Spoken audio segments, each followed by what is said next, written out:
Një 55 vjeçar ka rënë në prangat e policisë së Durrësit. Gjatë një kontrolli në automjetin e tij, blut gjetën fara kanabisi të ndara në 2 qeska. Ndaj Agim Shurdhit, banues në Tiranë, rëndon vepra penale prodhimi dhe shitja e narkotikëve.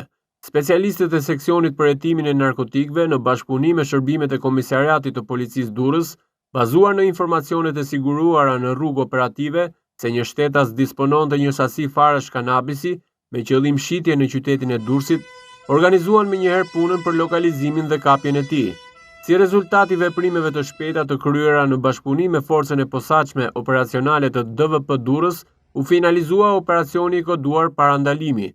Gjatë operacionit në hyrje të qytetit të Durrësit, shërbimet e policisë kanë ndaluar automjetin me drejtues autorin e dyshuar shtetasin ASH.